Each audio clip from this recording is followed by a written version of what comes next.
Allah pemberi. Jadi kalau kamu juga ikut-ikutan, bukan jadi orang yang senang menerima, tapi jadi orang yang senang memberi, maka Allah Subhanahu wa taala akan alirkan kepadamu rezeki-rezeki yang bahkan dari arah-arah yang tidak disangka-sangka. Saudaraku sekalian yang saya muliakan, Hubabah Maryam pernah bilang, Halimah jangan takut ngasih. Nak, jangan takut ngasih. Allah itu seringkali ketika kamu ngasihnya banyak, Allah juga ngasihnya banyak. Ketika Allah ngelihat kamu jalur keluar duitnya itu banyak, Allah juga bakalan ngasih itu buat memenuhin jalur keluarnya uang tersebut gitu. Assalamualaikum warahmatullahi wabarakatuh.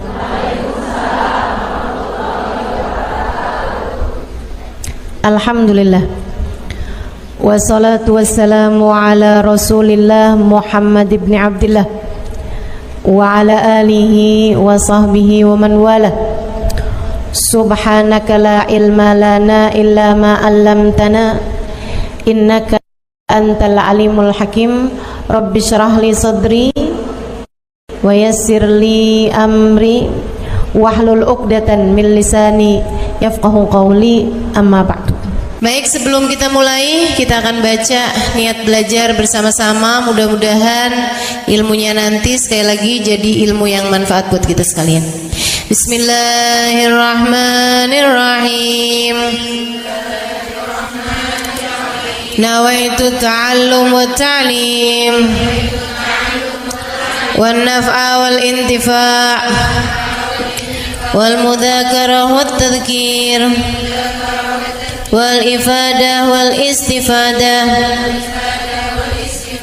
wal hidza 'ala tamassuk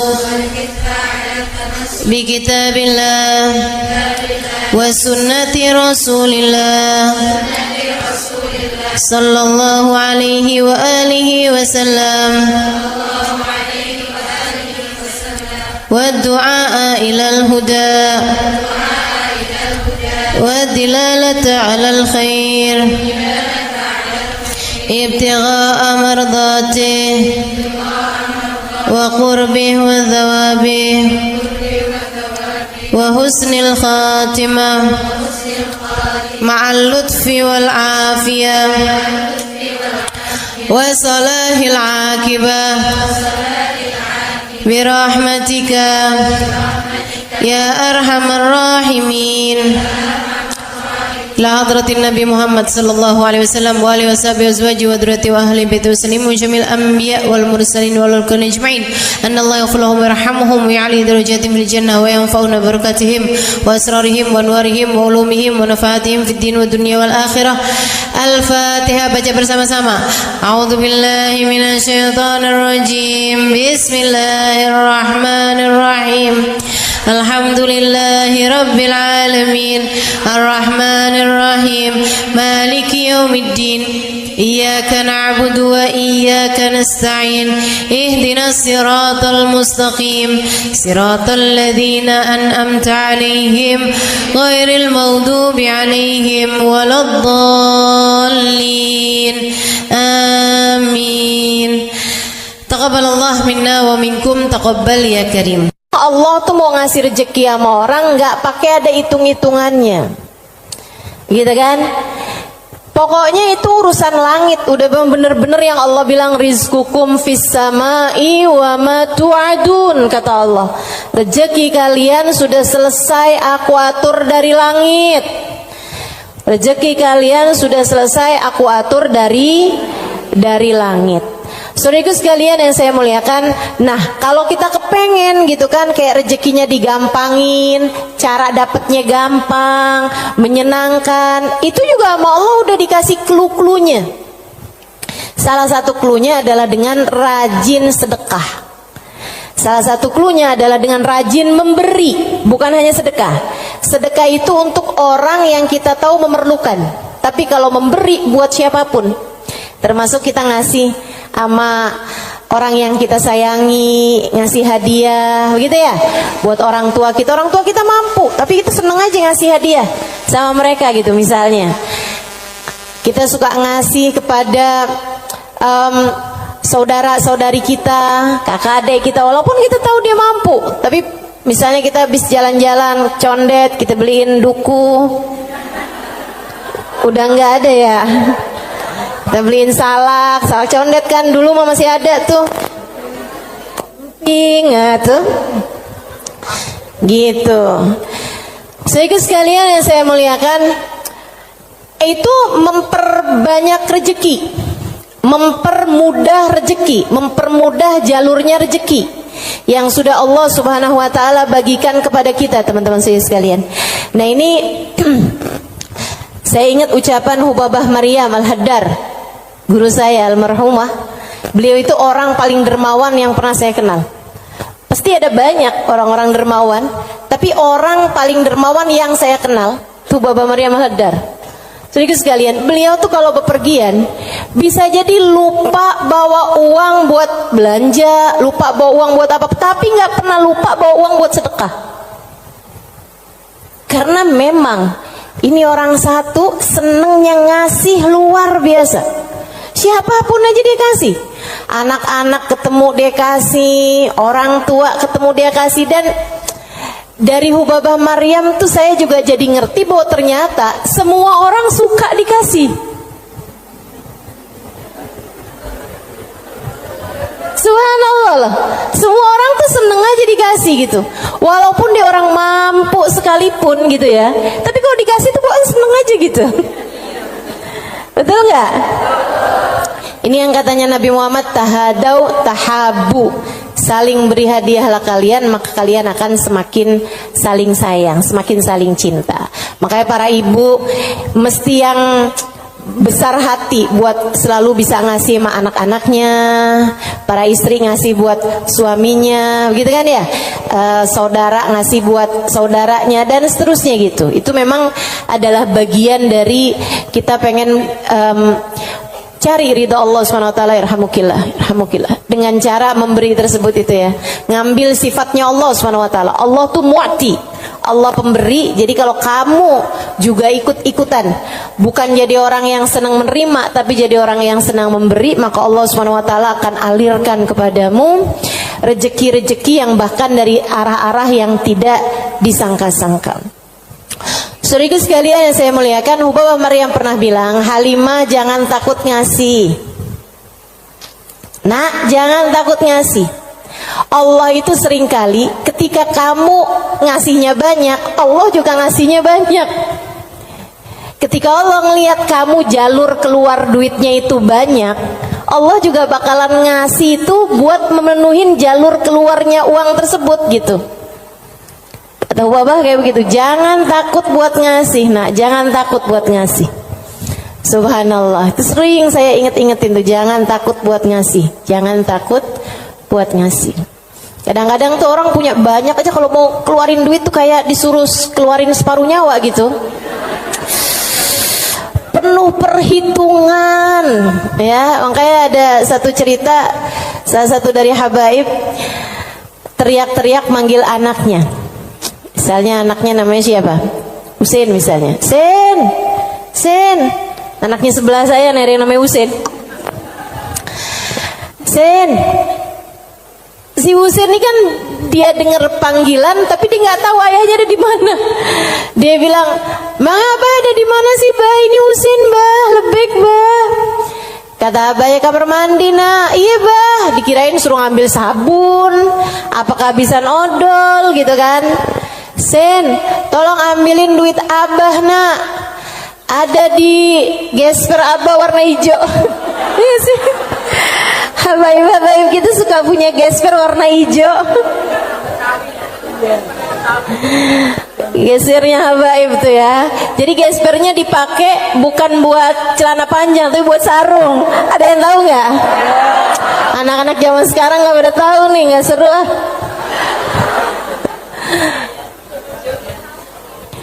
Dia bilang, ambilin duit Abah, nak. Kasihin kepada keluarga fakir miskin di jalan apa gitu, disebutin sama dia. Dikerjain sama anaknya saat itu juga, diambil uangnya kemudian diserahkan kepada keluarga yang dimaksudkan sama abahnya. Habis dia pulang, dia bilang sama abahnya, "Bah, abah kenapa sih bah sampai repot-repot lagi di kamar mandi, bukan nunggu aja ntar keluar." Abahnya bilang, "Nak, kalau keluar setannya lain lagi." Emang sedekah tuh kalau nggak cepet-cepet dikeluarin lain lagi tuh. Coba aja kamu ngeliat orang nih, ya ampun kesian banget, mau ngasih nih kayaknya 100.000 deh, misalnya gitu. Kita inget nih di dompet kita ada 100 ribuan gitu kan.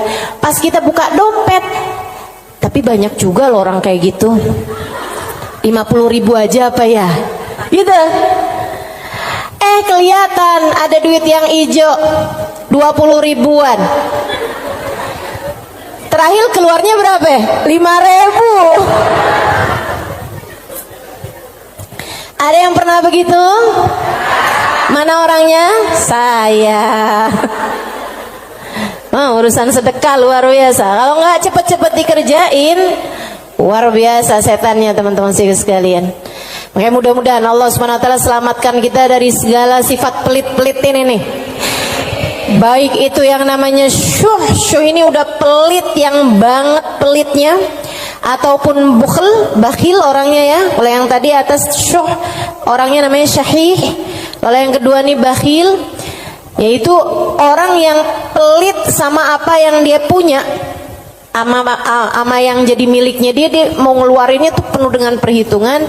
Dan gayahnya, puncaknya orang pelit yang kayak beginian nih, puncaknya pelit adalah dia sampai berusaha untuk bisa yang wajib-wajib pun jadi nggak wajib. Gimana caranya gitu?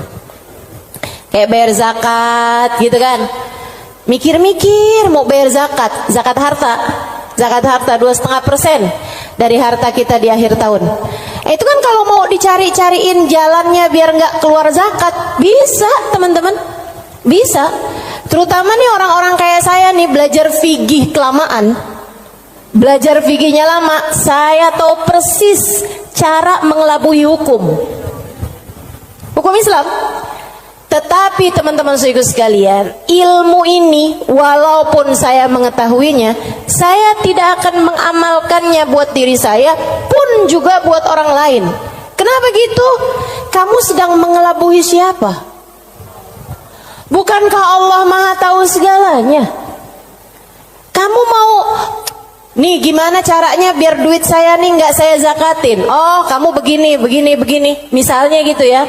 Sekedar dirubah bentuk duitnya itu, jadi tanah, jadi rumah, kan zakatnya setahun lagi.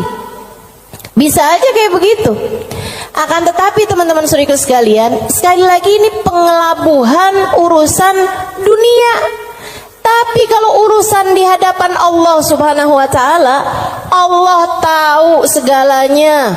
Allah paham niatmu, mau deket haul, mau deket waktunya wajib mengeluarkan zakat, kamu beli tanah biar duit kamu berubah jadi tanah untuk menghindarkan kewajiban zakat.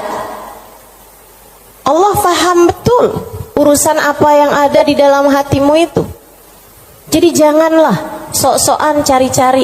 Mungkin ada pendapat lain yang bikin ini jadi nggak wajib, misalnya gitu kan? Ada aja, bisa aja teman-teman saudara sekalian. Orang yang belajar fikih bertahun-tahun itu akan ngerti caranya hal-hal yang seperti itu. Tapi tentu saja kita tidak akan mengamalkannya, sebab yang kita cari bukanlah pandangan manusia, yang kita cari bukanlah hukum dunia, akan tetapi yang kita cari adalah yang di sisi Allah Subhanahu wa ta'ala. Saya jadi ingat sama Syaiban. Ini yang dianggap sama Imam Syafi'i sebagai salah satu guru-gurunya Imam Syafi'i. Imam Syafi'i satu hari ditanya sama muridnya Imam Ahmad bin Hanbal, siapa aja guru-gurumu tuan? Sebutin sama Imam Syafi'i, fulan bin fulan, fulan bin fulan, fulan bin fulan. Kata Imam Syafi'i, Syaiban Ar-Ra'i. Siapa? Syaiban Ar-Ra'i. Kok saya nggak pernah dengar ya yang satu ini? Imam Syafi'i itu orang pinter, saudaraku sekalian, sangat pinter. Nih saya ceritain kecerdasan, kepandaian Imam Syafi'i. Imam Syafi'i itu kalau mau ngafal halaman 276, 277-nya ditutup dulu. Kenapa? Kenapa gitu? Karena kalau saya kelihatan suka ikutan masuk juga. Kecerdasan jenis apa itu coba? Ini kayaknya udah tingkat langit ke-7 nih cerdasnya nih. Itu bisa-bisanya gitu. Saya kalau mau ngafalin halaman misalnya 276, saya baca berulang-ulang, itu pun juga masih belum apal-apal gitu kan. Besokannya lagi saya ulang lagi, besokannya lagi saya ulang lagi juga gitu. Karena kalau nggak diulang-ulang ntar kayak suka gampang lupa nggak sih? Sedikit sekalian yang saya muliakan, ini buat ibu-ibu sih kayaknya nggak relate deh. Kita nih kadang-kadang baca surat Al-Kafirun aja bu, ujungnya nggak ke bawah-bawah. Bismillahirrahmanirrahim. Qul ya ayyuhal kafirun la a'budu ma ta'budun wa la antum a'biduna ma a'bud wa la ana a'budu ma abattum wa la antum a'biduna ma a'bud wa la ana a'budu ma abattum wa la antum. Mana dia nih ujungnya nggak kena-kena. Imam Syafi'i hafal Quran di usia 7 tahun seperti kita hafal surat Al-Fatihah sekarang. Kita hafal surat Al-Fatihah kan gak kebalik-balik tuh. Apal aja biar sambil goreng, sambil apa aja yang namanya Fatihah mah gak pernah keliru ya bu ya. Nah itu Imam Syafi'i hafal Al-Quran 30 juz kayak kita hafal surat Al-Fatihah sekarang. Disampaikan oleh guru kami Sayyidil Habib Umar bin Hafid. Teman-teman sekalian, gimana enggak tuh Imam Syafi'i itu belajarnya kayak gitu tuh modelannya tuh. Dulu Imam Syafi'i itu orang sangat nggak punya teman-teman. Imam Syafi'i itu duduk di majelisnya Imam Malik. Itu beliau pertama hadir duduknya di luar aja, nggak dicatat, dengerin aja. Karena nggak istilah katanya nggak ikutan bayar sekolahnya, jadi dia di luar gitu kan. Satu waktu habis selesai murid-murid pada keluar, gurunya nih ngeliatin si anak ini dipanggil sama gurunya gitu. Terus tanyain, belum Imam Malik ini ya, gurunya yang masih awal, masih dasar. Tanyain gitu, nak, tadi apa yang saya terangkan? Dia bisa ngulangin semua yang diterangin sama gurunya 100%. Habis itu gurunya bilang, nak kenapa kamu nggak duduk di kelas saya? Dia bilang, karena saya nggak ikutan bayaran. Nggak apa-apa, duduklah nak di kelas saya akan berbangga dengan kamu bisa duduk di kelas saya.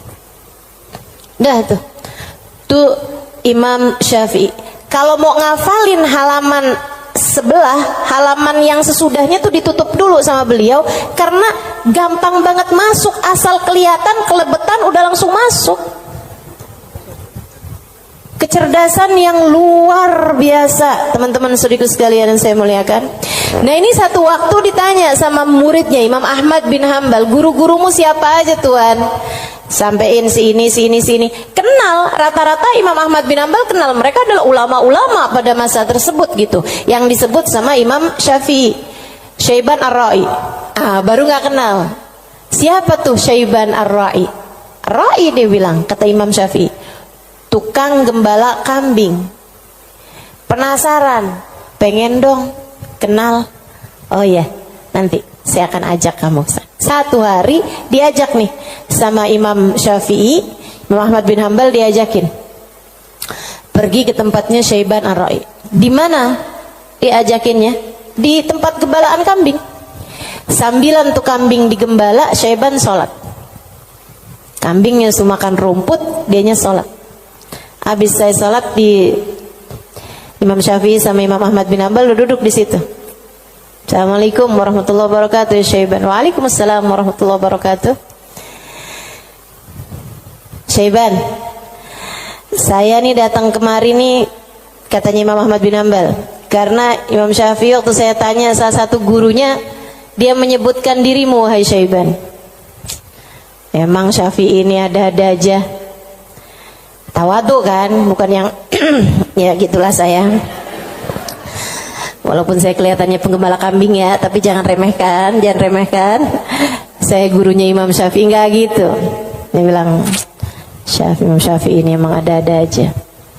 Bagaimana mungkin penggembala kambing seperti saya jadi gurunya Imam Syafi'i? Kata Imam Syafi'i, Syaiban, Saya datang kemari ini mau bertanya beberapa permasalahan-permasalahan. Oh iya, boleh. Apa pertanyaanmu? Yang pertama, kami mau tanya kepadamu urusan sholat.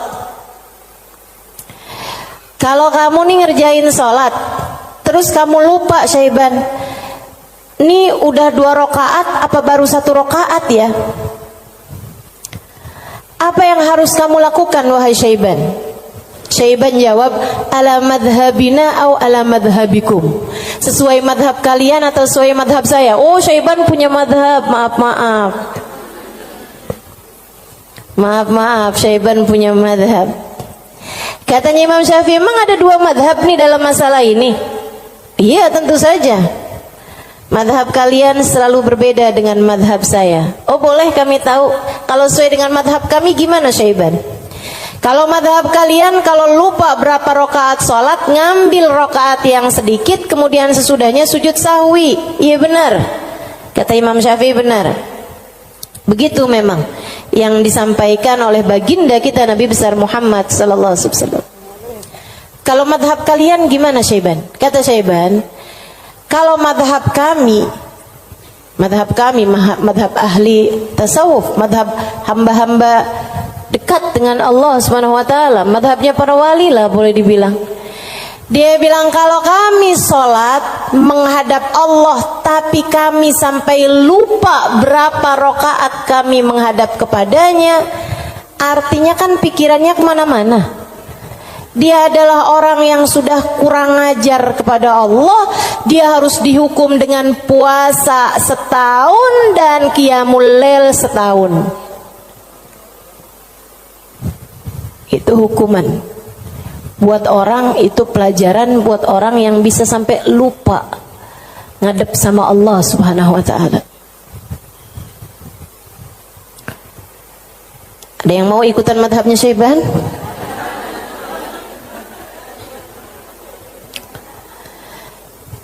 Oke. Imam Ahmad bin Hanbal dia mikir, pantesan nih orang jadi gurunya Imam Syafi'i. Nggak salah. Dia bilang pertanyaan yang kedua, wahai Syaiban, ini saya mau nanya urusan zakat. Baik. Ini kan kamu kan punya banyak kambing nih Syaiban nih, yang kamu gembalakan nih kambing-kambing mau bukan? Iya, kambing saya, kata Syaiban. Ada kayak berapa ekor lah kambingnya.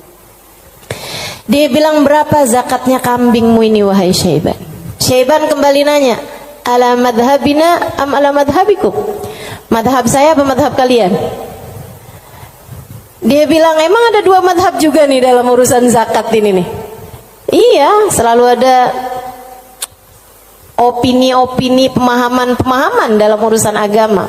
Dan teman-teman, agama Islam ini satu-satunya agama yang memperbolehkan kamu untuk, bahkan menyuruh kamu untuk selalu berpikir. Agama yang paling natural, agama yang sesuai sama pola pikir manusia. Kamu harus berpikir biar selamat dari api neraka. Kamu harus berpikir, gitu kan? Bahkan Allah ketika menceritakan tentang orang-orang ahli neraka, lahum qulubun la yafqahuna biha, kata Allah. Mereka punya hati, punya pikiran tapi nggak dipakai mikir. Akhirnya jadi ahli neraka. Orang selalu aja tuh fa'tabiru ya ulil albab, gitu kan? Maka ambillah pelajaran dari sini wahai yang berpikir. Disuruh berpikir. Kita ini dalam Islam ini disuruh berpikir, nggak boleh kayak yang udah ini doktrinnya agama, udah ikut aja, nggak bisa. Islam ini adalah agama yang selalu memerintahkan kamu buat berpikir.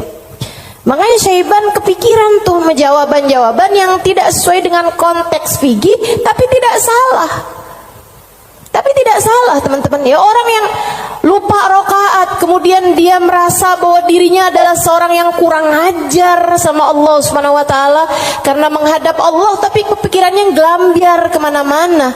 Kalau dia kemudian menghukum dirinya sendiri dengan puasa sepanjang tahun, yaitu tentu adalah sesuatu hal yang luar biasa tingginya gitu. Seseorang yang sudah mencapai tingkat spiritualitas yang sangat-sangat berkelas. Ditanya nih urusan zakat nih. Berapa zakatnya wahai Syaiban? Katanya Syaiban, ala madhabina am ala madhabikum? Sesuai dengan madhab kalian apa sesuai dengan madhab saya? Kalau madhab kami gimana Syaiban? Orang kan buat tahu kan mesti tahu perbandingannya. Oh kalau madhab kalian 40 ekor kambing, 1 ekor kambing, 121, 2 ekor kambing, selanjutnya setiap 100, 1 ekor kambing. Iya benar. Kayak gitu tuh. Zakatnya kambing. Menurut Islam sesuai dengan apa yang sudah diajarkan baginda kita Nabi besar Muhammad.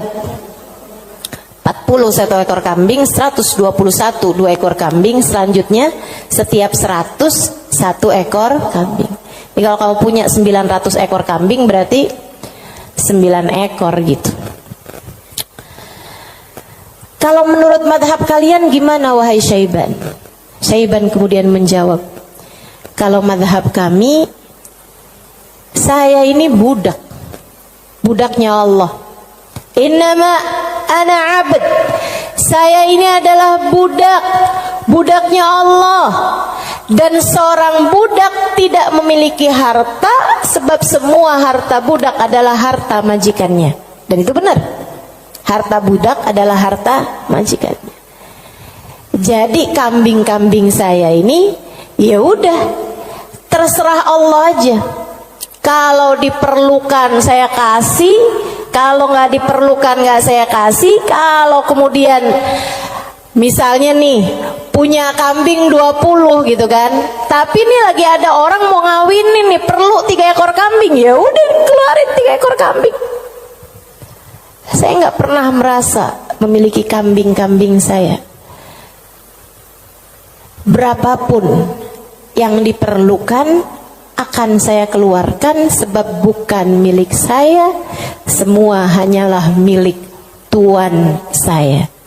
Saya hanyalah budak, yang saya miliki adalah miliknya Tuan saya. Tuh, hamba berkelas. Makanya mereka tuh ngeluarin duit sebanyak apapun nggak pernah merasa berat. Kenapa? Ngerasanya cuma dititipin doang, nggak pernah ngerasa itu adalah milik dia gitu. Ngerasanya cuma dititipin doang. Makanya sedekahnya gede-gede teman-teman. Berjuang dengan hartanya tuh besar-besar. Dan saya ketemu orang-orang semacam itu. Punya duit berapa dikeluarin segitu-gitunya tuh. Itu ketemu orang-orang yang seperti itu gitu. Masya Allah, Masya Allah. Mudah-mudahan Allah angkat kepelitan dalam diri kita, insya Allah. Semoga Allah angkat sifat bukhl dalam diri kita, sifat syuh dalam diri kita ini. Amin ya rabbal alamin. Wa amma man bakhila bil infaq fi wujuhil khairat. Adapun orang-orang yang pelit dalam menafkahkan hartanya pada jalan-jalan kebaikan, wa taraikir kurubat, dan arah-arah gurubat, arah-arah ibadah. Maksudnya kalau disuruh keluarin hartanya buat yang lain misalnya gitu ya, dia ngawinin anaknya, wuduh jor-joran tuh. Tapi kalau giliran suruh nyumbang,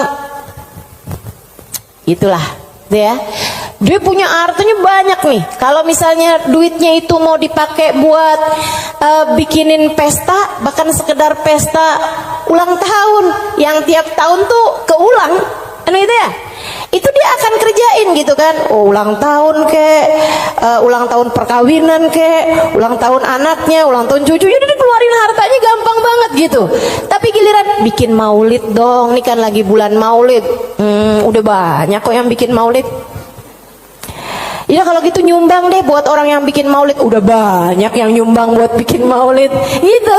Jadi kalau urusannya yang kebaikan-kebaikan gitu kan, tuh ada pondok pesantren tuh lagi susah, oh ya udah deh ntar aneh sampein deh sama orang itu tuh, orang itu kaya tuh, banyak tuh duitnya tuh. Dia lupa kalau duitnya juga banyak. Ada orang-orang yang kalau jalan-jalan yang lain dia royal, dia biasa aja gitu, ngeluarinnya nggak berat. Tapi di saat dia suruh ngeluarin untuk jalan-jalan kebaikan, dia ngerasa berat. Yang kayak begini, ma'at tamakkun min dzalik, padahal dia mampu untuk melakukan itu, fahaluhu ahwan min halil ladzi qabla, keadaan dia masih lebih mending daripada keadaan orang-orang yang di atasnya, yang syuh atau yang yang syahih atau yang bakhil tuh ya. Yang atasnya itu sampai dengan yang wajib-wajib aja dia nggak mau keluarin. Kalau yang ini yang wajib sih dia keluarin sih. Yang wajib dia keluarin. Cuman kalau yang sunnah-sunnah gitu, kayak nyumbang-nyumbang, ngasih-ngasih sama orang, gitu-gitu dia tar dulu deh, duit saya juga nggak segitu banyaknya gitu kan. Ada orang nih susah-susah nih, terus dia bilang gitu, emang beneran susah anak-anak yatim gitu kan, korban bencana alam atau apa gitu, emang beneran susah. Itu juga mau ngeluarinnya kayak yang berat banget gitu. Yang kayak beginian gimana nih? Ahwan minal ladzi qabla, mendingan sih daripada yang sebelumnya. Sebutnya apa? Wa yusamma bakhilan aidan, disebut juga orang bakhil juga. Li'annahu qad athara al-mal wa laqiba fi imsaki, karena dia mendahulukan harta untuk dirinya sendiri dan dia senang buat pegangin hartanya. Wa bakhila bi badlihi fi ma huwa arfa' lahu wa anfa' inda rabbih min ad-darajatil ula wal khairatil baqiyah fid daril akhirah. Karena dia itu kan bakhilnya itu menyelahkan sesuatu yang dia rasa lebih bermanfaat. Kalau dia disuruh nyumbang nih, kayak dia akan mikir yang daripada saya nyumbang, mendingan juga buat sekolah anak aja nih dulu, mendingan buat ngirimin anak dulu aja, mendingan buat ini aja, mendingan buat itu aja. Kayak yang dicari-cari gitu keperluan dia itu, mendingan ganti horden aja, mendingan ganti karpet aja, mendingan ada pintu model baru, mendingan saya ganti pintu aja, mendingan saya pokoknya gitu aja gitu. Daripada dia mencari-cari, maksudnya daripada dia mengeluarkan hartanya untuk urusan-urusan yang sifatnya akhirat, dia akan lebih memilih untuk yang buka cabang aja, buka usahanya lebih luas aja, mendingan ini aja, mendingan itu aja, kayak gitu. Atau bahkan mendingan buat kawin lagi aja. Itu ngebantu orang juga. Dia akan nyari perempuan yang miskin juga. Gimana tuh? Wa madamal insan yarjah imsakul mal ala badli fi mahabillah wa maradi fa huwa ghairu khalin an syai'in minal bukhl. Dan sesiapa orang, selagi seseorang itu masih lebih mendahulukan, masih lebih mementingkan megang hartanya daripada menyerahkannya di jalan yang diridhoi Allah dan yang dicintai Allah, maka artinya orang tersebut belum kosong dari sifat pelit. Artinya dia masih punya sifat pelit dalam dirinya. Uang kamu nih antara kamu serahkan buat beli sesuatu duniawi, sama kamu serahkan buat kepentingan akhirat, kamu ringanan mana? Ya kita masih lebih ringan untuk urusan-urusan dunia kita kan? Betul nggak? Atau untuk antara kamu keluarkan di jalan Allah dengan kamu tabung, kamu masih beratan mana? Ya beratan ngasih lah. Kalau buat nabung kan ya buat diri kita sendiri, itu investasi masa depan, harus kita pikirkan juga kan. Nah itu berarti kata Imam Ghazali, Imamul Haddad, Imamul Haddad yang bilang ya, bukan saya ya. Berarti dia ya memang masih pelit juga. Kamu masih pelit. Selagi antara uang kamu pakai buat tabungan sama uang kamu serahkan untuk jalan-jalan kebaikan, kamu masih memilih untuk nabung. Berarti ini kayaknya kita semua masih pelit lah ya. Udah kita sepakatin aja dah. Masih pelit semuanya, ya Allah, ya Allah. Makanya masih harus terus-terusan berdoa. Allahumma inni a'udzubika minal ajzi wal kasal wa'ud. Allahumma inni a'udzubika minal hammi wal hazan wa a'udzubika minal ajzi wal kasal wa a'udzubika minal jubni wal bukhl wa a'udzubika min ghalabatid dain wa qahrir rijal. Itu masih harus terus-terusan kita baca teman-teman, tiap hari, tiap pagi kita baca doa itu. Ya Allah, beri kami hidayah untuk bisa ringan tangan dalam memberi, enggak terus-terusan pelit sama apa yang kami miliki ya Allah.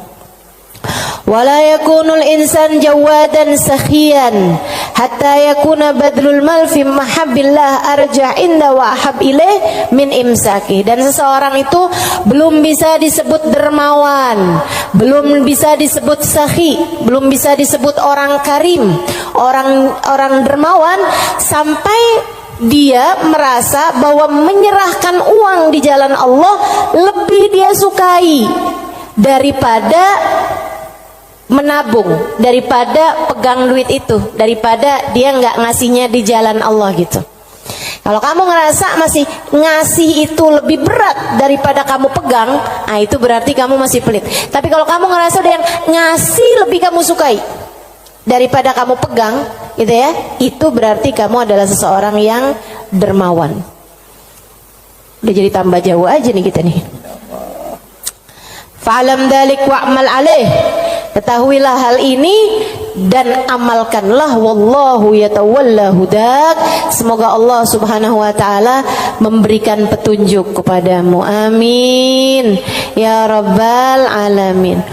Wa minal muhlikat, dan salah satu dari sifat-sifat yang dapat menghancurkan seseorang, salah satu dari sifat-sifat penghancur amal ibadah seseorang, salah satu dari sifat-sifat yang dapat meluluh lantakkan dirimu, menurunkan nilaimu di mata Allah Subhanahu wa taala adalah al-ghurur, sifat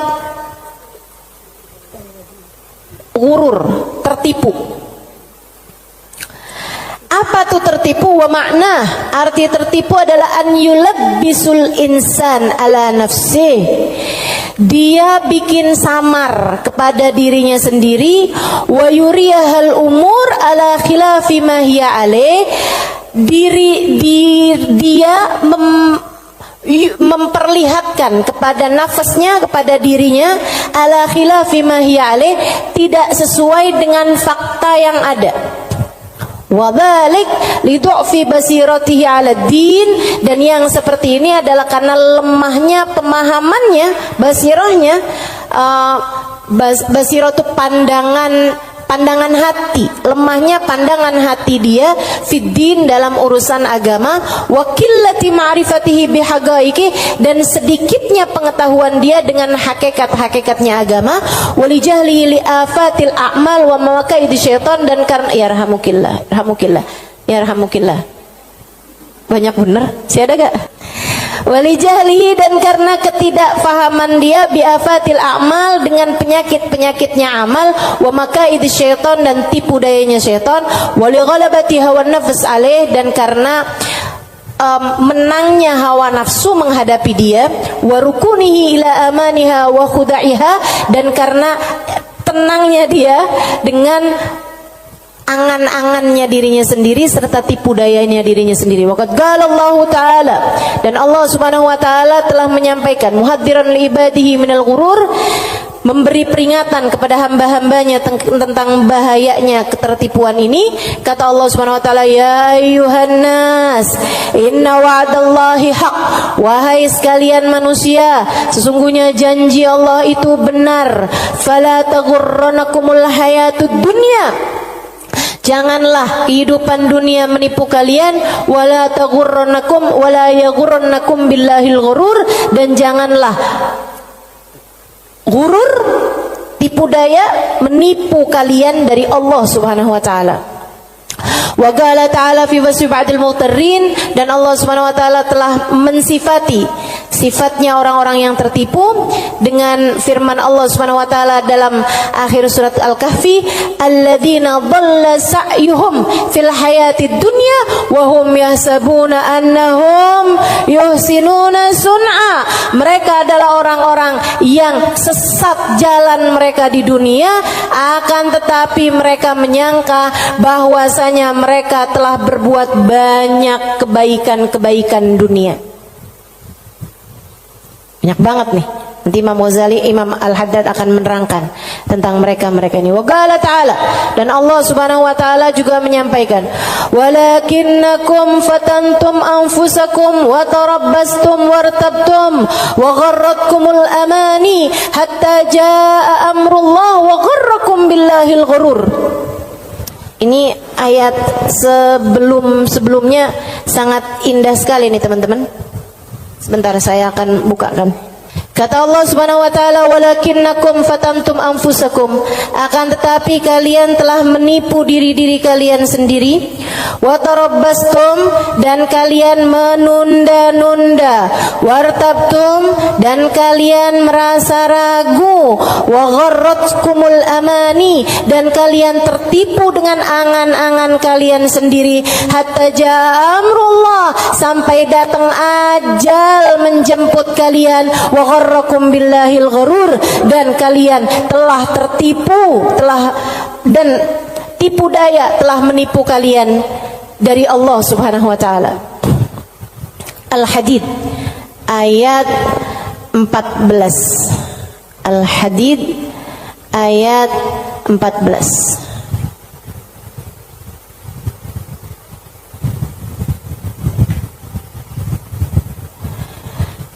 Al-Hadid ayat 14.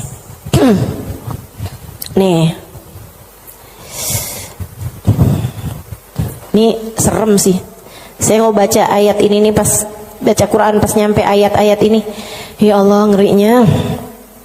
Saya bacain ya.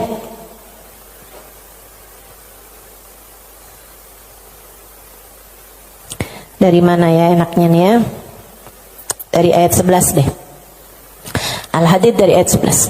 A'udzu billahi minasyaitonir rajim. Man dzalladzi yuqridullaha qardan hasana fayudha'ifahu lahu wa lahu ajrun karim. Kata Allah, siapa di antara kalian yang mau menghutangi Allah? Ini Allah nih dari taunya orang-orang tuh ama hartanya tuh medit banget, pelit banget, sampai Allah bilang, kamu di saat sedekah, kamu nggak lagi ngasih buat orang, kamu lagi ngasih hutangan kepadaku, kata Allah. Kamu lagi ngasih tuh, kamu lagi ngasih hutang sama aku, kata Allah. Man dzalladzi yuqridullaha qardan hasana, siapa yang menghutangi Allah dengan hutangan yang bagus. Hutangan yang bagus tuh ada orang miskin dikasih. Ya, ada orang yang kepengen sekolah, nggak mampu sekolah, kamu sekolahkan. Ada janda-janda yang kepengen usaha, nggak punya modal, kamu modalin, gitu kan? Ada orang tua-tua yang emang udah nggak bisa lagi usaha, kamu berikan nafkah bulanan kepada mereka gitu. Ada yang lagi ngebangun misalnya pondok pesantren atau masjid yang memang tidak akan kembali berupa keuangan ya, maksudnya secara langsung gitu kan. Nah itu semuanya ini disebut sebagai jalan-jalan kebaikan. Allah menyebutnya sebagai qardhan hasana, hutangan kepada Allah. Kenapa Allah bahasanya sampai pakai utang? Dan yang hutang itu Allah, kayak Allah tuh lagi yang tenang, utang, aku akan bayar. Dan aku kalau bayar nggak main-main, aku lipat gandakan minimal 10 kali lipat. Dan teman-teman, saya sih nggak tertarik sama urusan 10 kali lipat. Kamu sedekah, balik 10 kali lipat. Saya nggak terlalu tertarik sama itu. Saya tertarik sama sesuatu yang kita nggak bisa beli pakai uang. Yang kita nggak bisa beli pakai uang, itu yang lebih membuat saya tertarik ketika bersedekah. Maksudnya gini nih, kalau misalnya kayak kalau kamu ngasih 100.000, Allah bakal gantikan dengan 1 juta, 10 kali lipat kan? Saya nggak terlalu tertarik sama yang begituan. Saya lebih tertarik kalau kamu kasih 100.000, Allah akan berikan kepadamu Halimah sesuatu hal yang bahkan kamu nggak bisa belinya dengan uang. Dan itu nyata teman-teman. Kamu nggak bisa beli kesolehan anakmu. Mau beli di mana? Mau beli di mana? Kamu pergi cari apapun, kamu nggak bisa beli kesolehan anakmu. Kayak apa rasanya kamu bangun di waktu malam, terus kamu lihat, kok kamar anak saya nih lampunya masih nggak gelap semuanya ya. Biasanya kalau tidur dia gelap semua. Kamu buka pelan-pelan kamar anakmu, karena memang kamu udah bilang sama anakmu untuk kalau tidur jangan dikunci misalnya gitu. Kamu buka kamar anakmu dan di sanalah kamu lihat di jam 2 malam, jam 3 malam dia sedang bersimpuh di atas sejadahnya. Kamu bisa beli di mana hal kayak begituan? Saudariku sekalian yang saya muliakan, kamu punya anak-anak hatinya baik-baik. Bahkan kamu punya suami hatinya menyayangi kamu dengan tulus, bisa beli di mana? Kamu memutuskan untuk pakai skincare, pasang filler, kamu udah sulam alis, sulam bibir, kamu bahkan mungkin oplas, nambahin tingginya hidung, belum tentu bikin hati suamimu sayang padamu, betul? Beli di mana tuh rasa sayangnya suami kepada seorang istri? Belinya sama Allah Subhanahu wa ta'ala. Sebab Allah yang menggerak-gerakkan hati manusia. Saudaraku sekalian yang saya muliakan, Allah tuh kalau kamu kasih hutangan sama Allah Subhanahu wa ta'ala, kamu sedekahkan hartamu di jalan Allah Subhanahu wa ta'ala, Allah bisa bayar kamu dengan hal-hal yang gak bisa kamu beli pakai uang. Keberkahan kehidupan, kesolehan hati anak-anak, rasa sayang, rasa cinta di hati suamimu kepadamu, hati yang damai, kehidupan yang tenang, hati yang bahagia dalam taat pada Allah Subhanahu wa ta'ala. Bahkan hidayah, inayah, taufik dalam dirimu, teman-teman saudaraku sekalian. Gimana caranya mau beli? Kamu bisa bangun di waktu malam, kemudian 2 rakaat, 4 rakaat, 6 rakaat kamu mengerjakan ibadah pada Allah. Kemudian kamu beristighfar, kemudian kamu berdoa, kemudian kamu menyebut-nyebut namanya. Kenikmatan yang kayak begituan kamu gak bisa beli pakai uang. Itu hidayah dari Allah Subhanahu wa ta'ala. Suamimu gak mau sholat kecuali dengan berjamaah, itu hidayah dari Allah Subhanahu wa ta'ala. Yang beginian nih hidayah-hidayah menuju kepada surga Allah Subhanahu wa ta'ala. Hati lapang, hidup bahagia, hati tenang, gak bisa dibayar pakai uang. Gak bisa dibayar pakai uang. Dibayarnya pakai apa? Yang bisa mengerjakan adalah Allah. Maka hutangi Allah. Allah bisa membayarnya dengan itu semua. Karenanya saya sampaikan teman-teman, saya gak tertarik sama yang kalau kamu sedekah balik 10 kali lipat. Kalau kamu keluarin, kamu jual motor, kamu kasih sedekah, kamu dapat Avanza. Enggak, saya gak tertarik, mohon maaf. Bukan karena saya nggak tertarik sama pemberian Allah, tapi pemberian Allah yang masih bisa dibeli dengan uang, itu adalah pemberian-pemberian yang tidak berkelas. Allah bahkan memberinya kepada orang paling kafir di atas muka bumi sekalipun. Tapi kesolehan hati anak-anakmu, kesolehan hati suamimu, kesolehan dirimu sendiri, Allah kasih hidayah buat kamu bangun di waktu malam membaca beberapa ayat Al-Quran. Allah kasih kamu bangun di waktu malam, kamu menengadahkan tangan berdoa kepada Allah Subhanahu wa ta'ala. Saat itu Allah, setiap kali kamu memanggil ya Allah, ya Allah, ya Allah, Allah menjawab labbaik ya abdi was'adaik. Labbaik wahai hambaku, apa yang kamu mau, apa yang kamu mau, minta apa yang kamu mau. Ampuni dosa-dosa saya ya Allah. Allah bilang labbaik hambaku, aku ampuni dosa-dosamu. Mudahkan saya berbuat kebaikan ya Allah, labbaik hambaku, labbaik hambaku. Aku akan memudahkanmu berbuat kebaikan. Kasih saya ilmu yang manfaat ya Allah, labbaik hambaku. Aku akan beri padamu ilmu yang manfaat. Saudariku sekalian yang saya muliakan, yang ini nih tidak akan Allah berikan kecuali kepada hamba-hambanya yang Dia cintai. Assalamualaikum warahmatullahi wabarakatuh.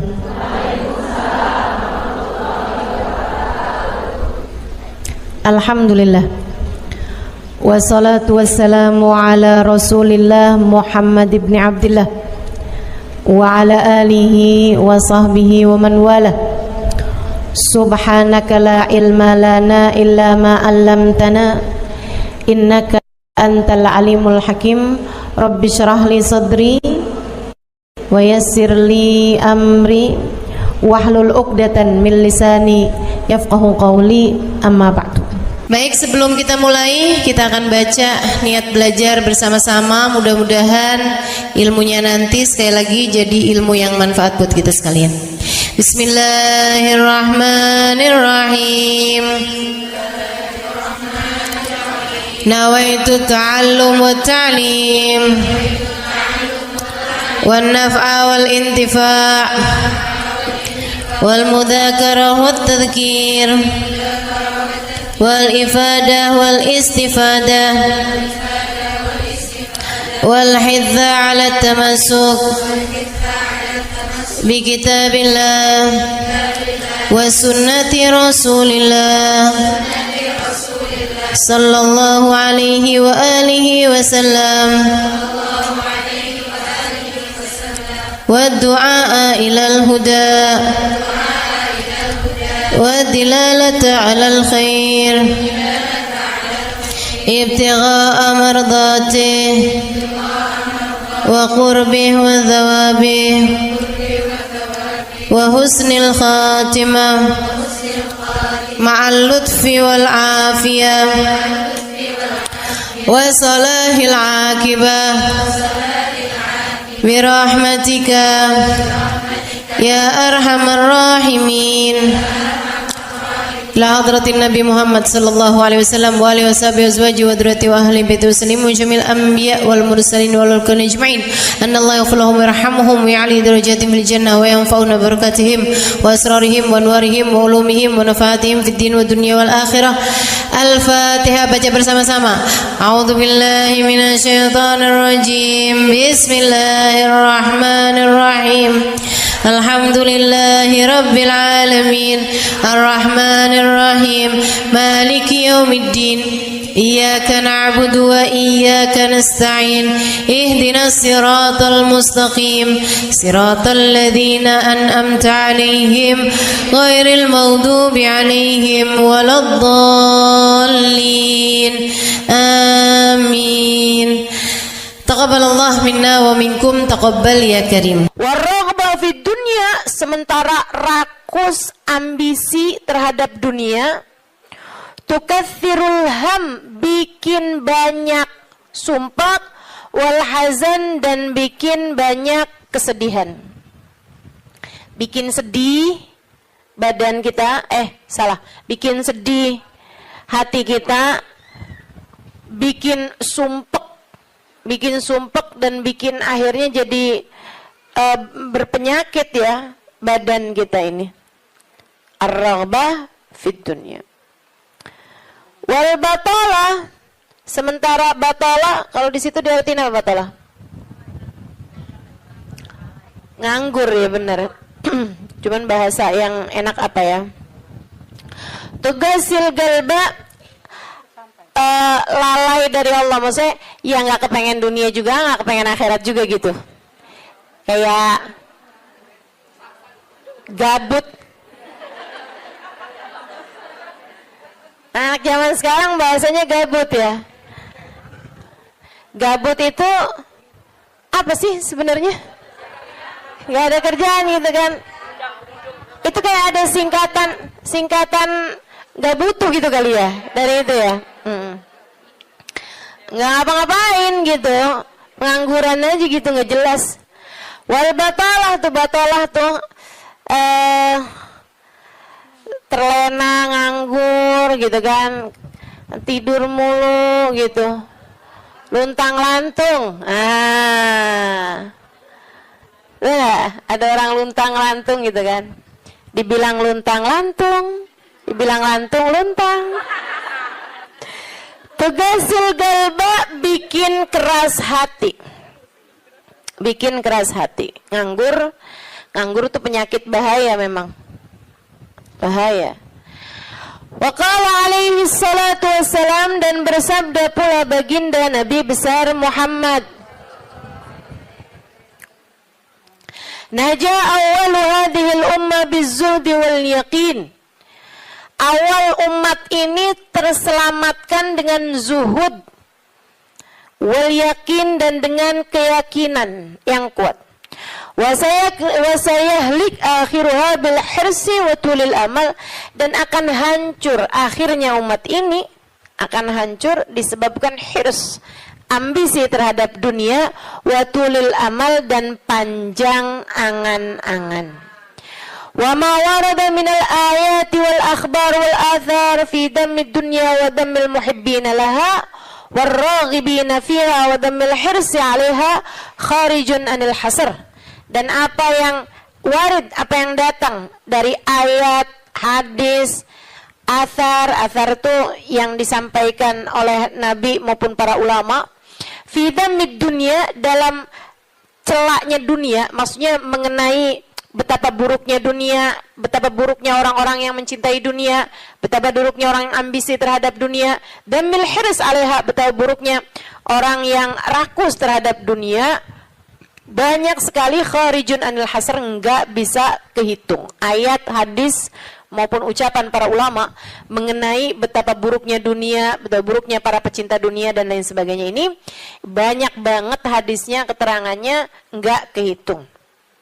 Watasani fil ulama, dan karangan-karangan para ulama rahmatullahi alaihim, semoga rahmat Allah senantiasa tercurah pada mereka, minas salaf wal khalaf, baik dari ulama zaman dulu maupun ulama-ulama belakangan, masyhunah bidzalik, penuh sekali dengan hal-hal yang seperti itu. Kayak Imam Ghazali gitu kan, nulis dalam kitabnya baik Ihya Ulumuddin ataupun kitab yang terakhirnya beliau itu namanya Minhajul Abidin dan lain sebagainya, itu banyak banget mengenai hal-hal yang seperti ini gitu. Betapa pentingnya kita untuk zuhud terhadap urusan dunia. Tsumma inad dunya ibaratun wallahu a'lam bisawab. Sampai situ ya. Nabi Muhammad alaihissalam mengatakan, az-zahada fid dunya tuyrayyihul qalba wal badan.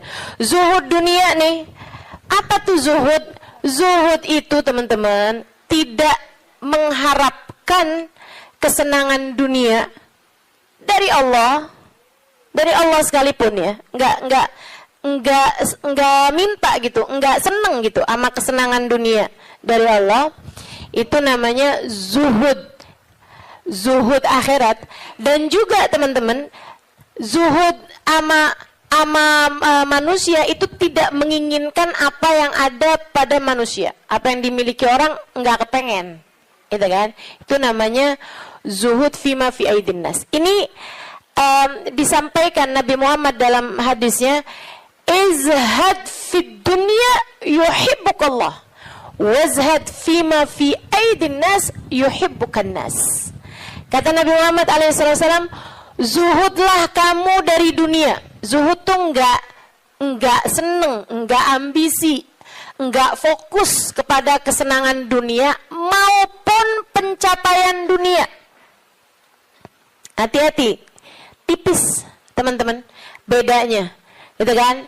Pencapaian dunia, saudara sekalian, kayak gini loh, banyak followers, majelisnya jadi rame, itu tipis tuh antara kamu kepengen akhirat sama kamu kepengen dunia. Buat siapanya? Bukan buat yang hadir. Saya rasa kalau yang hadir mudah-mudahan baik gitu kan. Tipisnya itu buat pelaku-pelaku dakwah, baik yang rumahnya buka buat majelis atau dia buka majelis, atau yang ngajarnya nih gitu.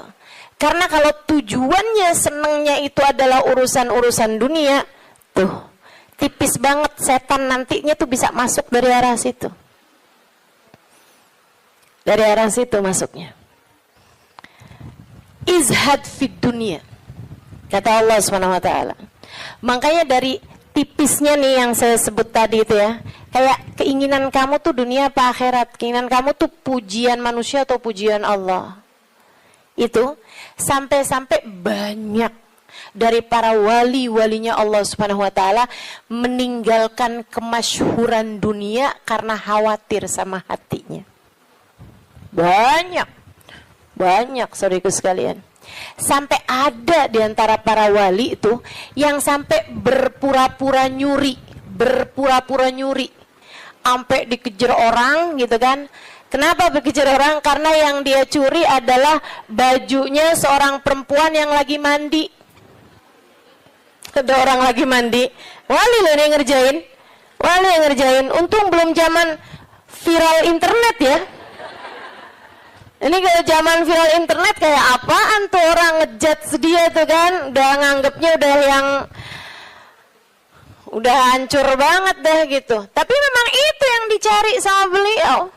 Yang dicari sama beliau adalah menghindar dari kepopuleran, menghindar dari apa yang orang-orang cari dari kemuliaan dunia, karena khawatir hatinya terselip rasa keinginan untuk dianggap mulia di dunia, menghancurkan kemuliaannya di akhirat.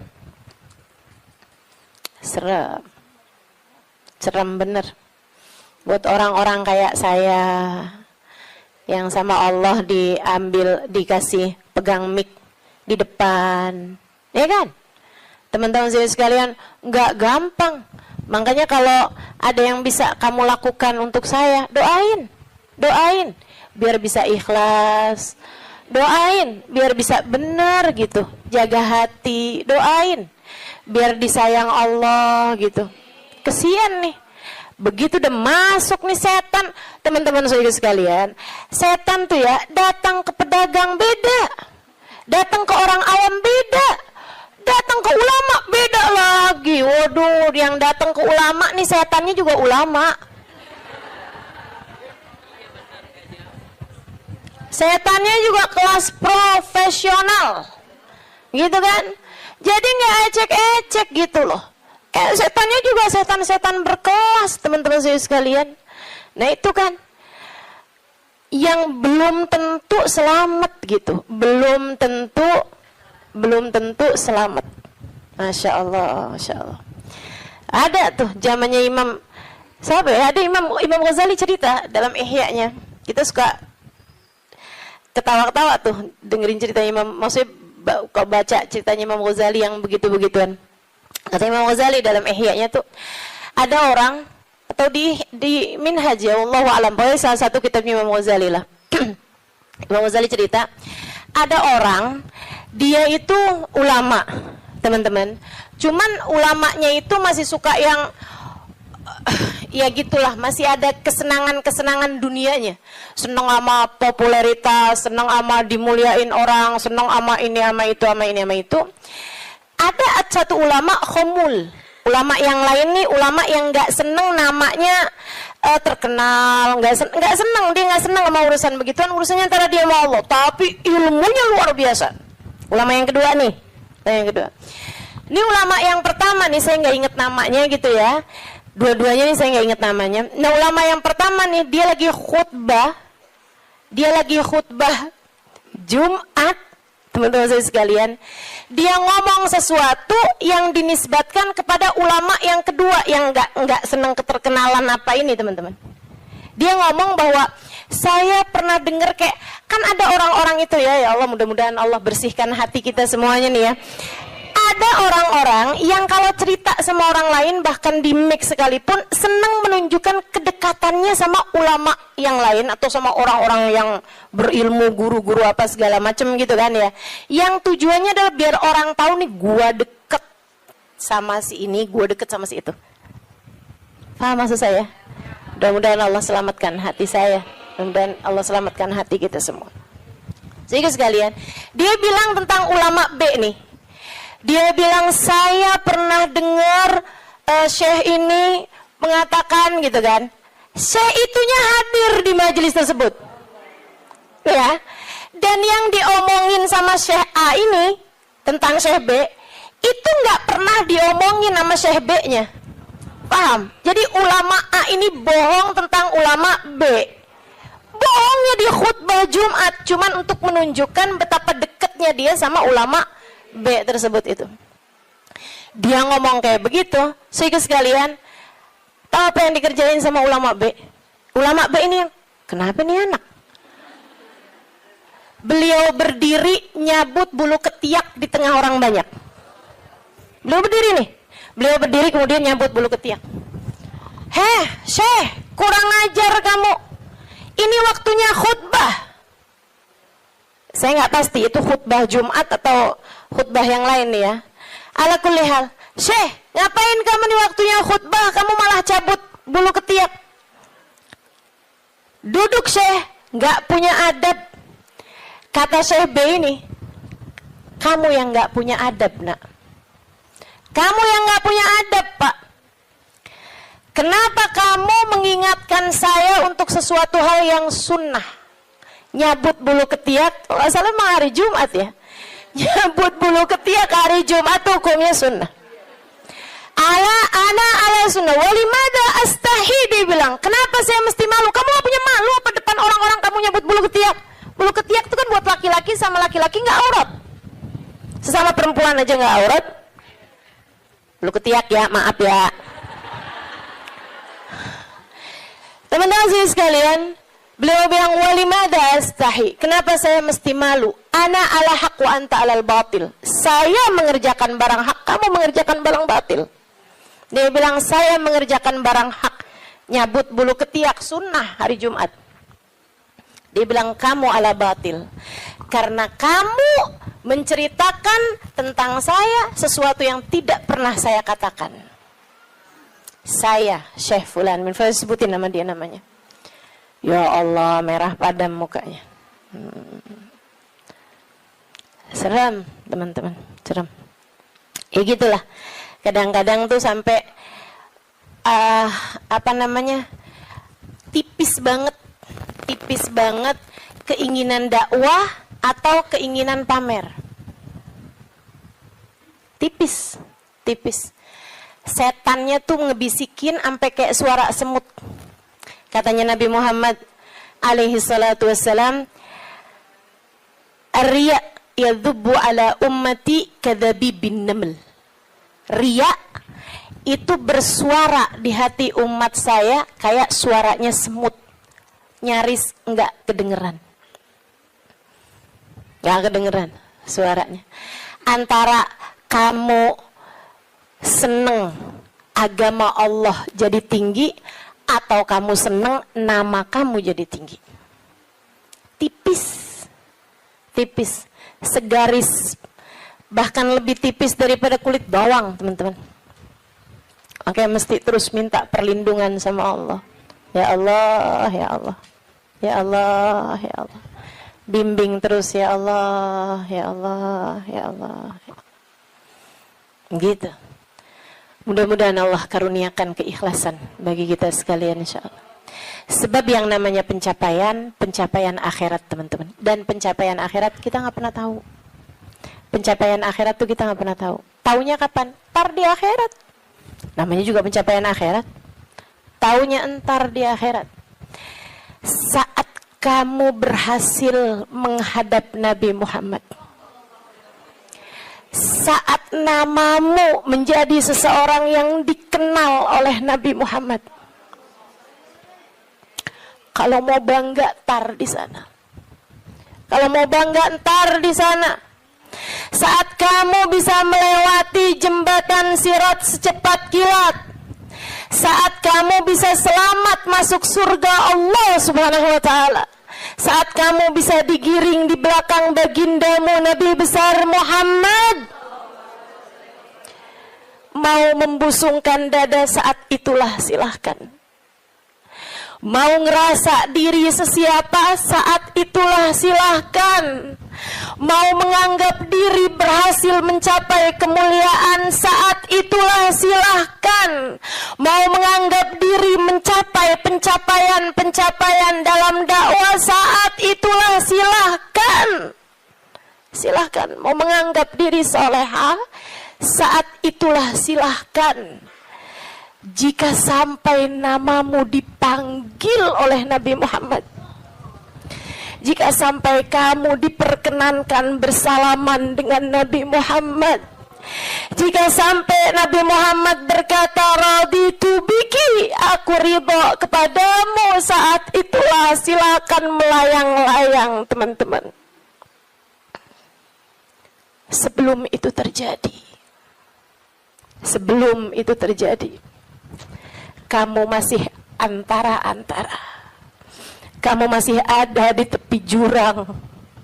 Selagi itu belum terjadi, kamu masih ada di persimpangan jalan antara dinaikkan kepada Allah atau dihancurkan oleh Allah Ta'ala.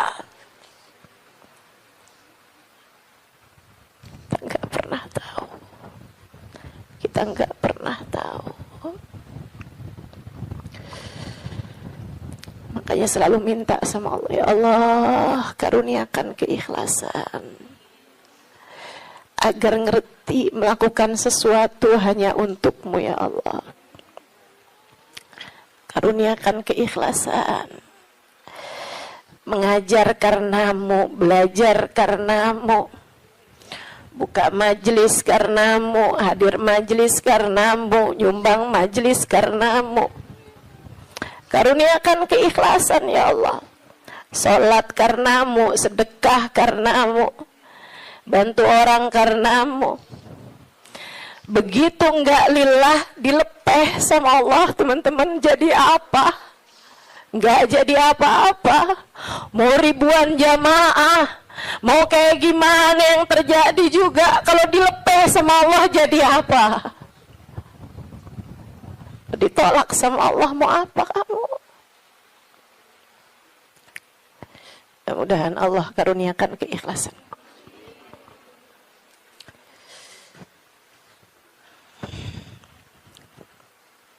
Az-zahada fid dunya, zuhud di dunia, zuhud dunia, ngarepnya cuma Allah semata.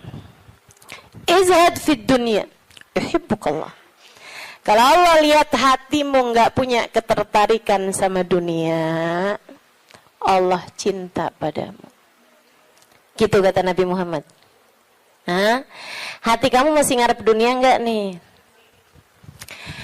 Hati kamu masih ngarep harta, pandangan orang, jabatan, kemuliaan di mata manusia?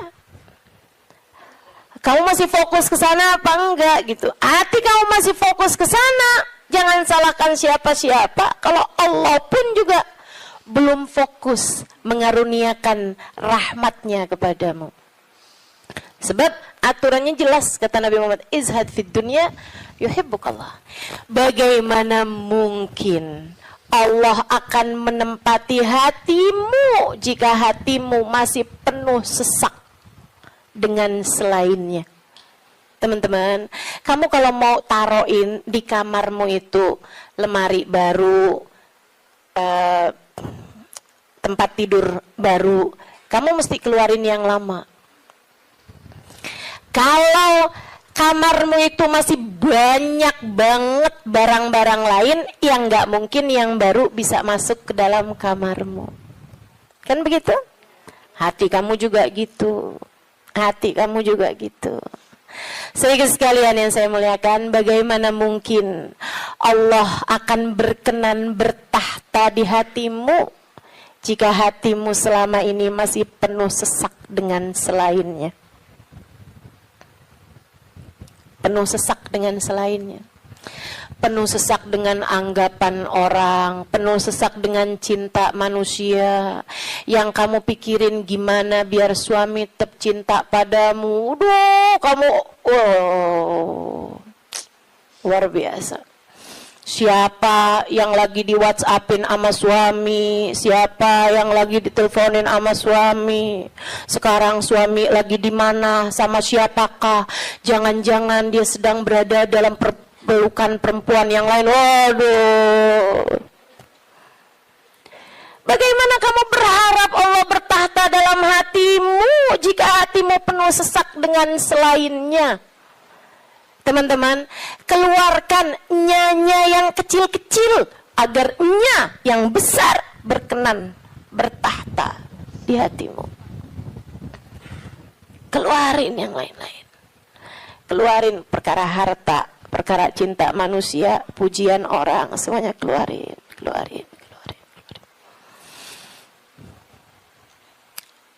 Jangan selalu nanya apa yang saya inginkan, apa yang saya ingin kerjakan. Tapi selalu bertanya, apa yang Allah inginkan, apa yang Allah mau saya kerjain. Terus gitu. Hidup belajar terus insya Allah. Izhad fi dunia, kata Allah. Kalau Allah lihat hati kamu kosong dari mencintai dunia, Allah akan bertahta di dalamnya. Allah akan cinta kepadamu, teman-teman. Yuhibbukallah, kamu akan dicinta sama Allah kalau begitu. Wazhad fima fi aidin nas yuhibbukan nas. Kamu pengen dicintai sama orang, cintai disenengin sama manusia, seenggaknya gitu punya teman-teman baik, punya kawan-kawan baik gitu. Orang nggak jauh dari kamu itu juga nggak apa-apa, bagus. Caranya katanya Nabi Muhammad, izhad fima fi aidin nas. Zuhudlah kamu dari apa yang dimiliki sama orang. Jangan selamitan, jangan kepengen apa yang dipunya sama orang.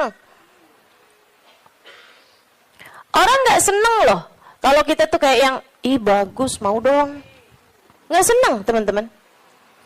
Ustazah kerudungannya cakep-cakep, Ustazah boleh nggak buat saya? Misalnya gitu. Saya ngomong sama Ustazah Khadijah. Tuh ya. Gak bagus teman-teman, gak bagus. Dan itu kamu gak akan disenengin sama orang kalau caramu kayak gitu tuh. Minta aja gak disenengin sama orang, apalagi ngambil. Kan ya, udah pasti tuh, orang gak seneng. Orang itu teman-teman punya banyak sekalipun gitu kan, kalau diminta tuh, kecuali para wali-walinya Allah, kecuali para orang-orang lain itu mah tingkatannya ya kan. Tapi kalau diminta tuh gak seneng itu juga gitu. Walaupun mintanya nggak yang dengan bahasa-bahasa yang ini gitu, terus terang, tapi kayak bahasa sindiran gitu kan. Kerudungannya banyak, boleh kali Ustazah yang ini cakep nih, gitu kan? Enggak boleh, nggak baik kayak begitu. Kamu menurunkan kemuliaanmu teman-teman. Yang kata Nabi Muhammad tuh, satu titik hitam di wajahmu di akhirat nanti setiap kali kamu meminta kepada orang lain. Izhad fima fi aidin nas.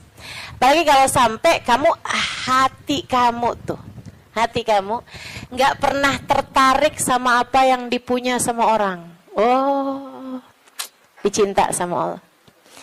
Saya ceritain tuh di buku Bidadari Bumi 2 tentang seorang perempuan yang diceritain sama Hubabah Nur. Sekalian saya muliakan, saya lagi ngobrol sama Hubabah cerita tentang orang ini. Tuh bahwa ada tuh 5 orang tuh. Emang bener nih hadisnya Nabi yang ini bener banget. Ra'aituhu bi'aini kata beliau. Saya lihat dengan mata saya. Dia bilang ada satu orang Alimah. Itu beliau si perempuan ini, saya bolak-balik ngelihat di undangan, di kondangan. Tuh ya, di pesta-pesta gitu perkawinan kayak gitulah, kondangan-kondangan. Bajunya itu terus. Saya tahu kalau dia ini miskin karena bajunya itu terus, gitu kan?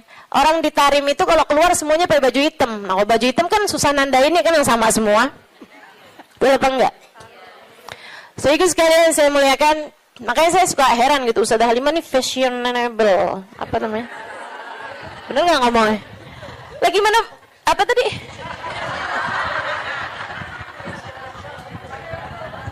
Gimana ngomongnya? Nah, itu dah, pokoknya itu dah. Lah orang saya tiap hari pakai hitam. Begitu ya.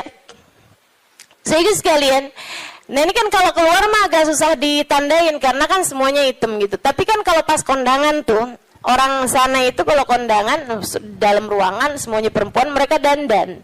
Mereka pakai baju gitu kan. Pakai baju yang berwarna-warni, ya. Pakai baju warna-warni, nggak ada yang pakai baju hitam tuh, nggak ada yang pakai baju hitam. Saya waktu dulunya nggak tahu gitu kan, saya pakai baju hitam aja gitu masuk. Buka. Waduh, gimana nih mau buka ya? Habisannya terus udah ngerti gitu lama-lama. Jadi teman-teman, kata Bu Baba, orang ini kalau kondangan bajunya itu mulu. Akhirnya saya punya niat, kalau nanti saya keluarin baju, saya panggil tuh orang. Saya cari tahu dan dia di rumahnya ini apa, keluarganya siapa gitu, saya paham, saya tahu tempatnya, karena Tarim tuh kecil, kota kecil, ya semua orang memang saling kenal satu sama lain. Akhirnya dia bilang, kata Bu Baba,